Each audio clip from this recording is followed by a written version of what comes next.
Absolutely baffled by the whole thing. I've still had no contact whatsoever from the Bangladeshi authorities, despite them spreading malicious allegations against me for a year and a half now.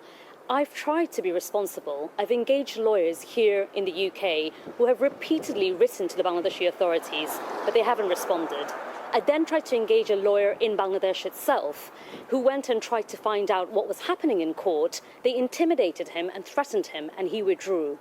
I then wrote to the leader of Bangladesh currently, who is Professor Muhammad Yunus, when he came to London, who has said publicly a few times that I'm guilty and had tried to smear my reputation. So I said to him, okay, let's sit down, let's have a coffee, and let's talk about what I've done wrong, because I know I haven't done anything wrong.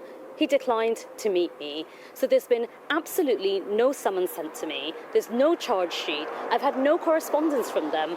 I'm not difficult to find. I'm a parliamentarian.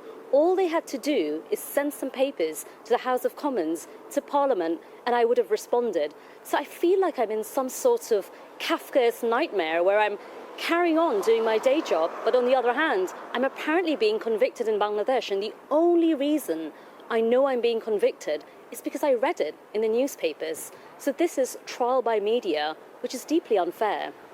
What do you plan to do now legally? I mean, do you want to go and try and clear your name in Bangladesh? Would you be prepared to travel there? Or are you sort of disregarding the verdict, I guess? I've looked very carefully at the allegation against me because there were so many allegations that I wanted to see specifically this allegation. And I don't know how much you've looked into it, but I looked into it properly. The allegation that I've been convicted for states that when I was an opposition member of parliament here in Britain, used my political influence over my aunt, who was then the Prime Minister of Bangladesh, to convince her, or I suppose force her, to allow my mother, who is her sister, to purchase a plot of land in some random place in Bangladesh.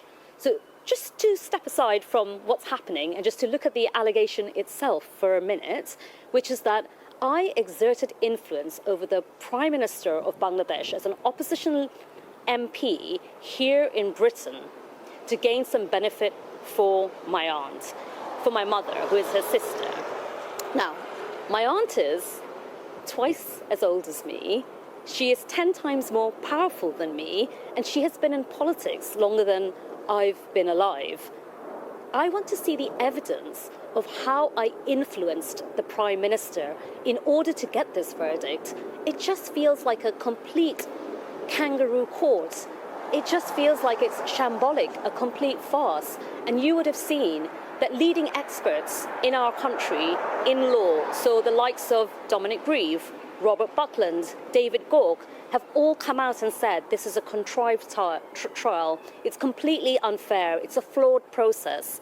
And just to remind you, the likes of Dominic Grieve, David Gauke, and also Robert Buckland are not of my political persuasion, but they've stuck their neck out and said this is unfair because the whole thing has been flawed from the beginning.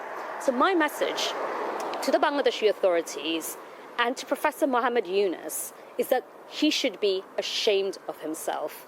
He is presiding over this miscarriage of justice.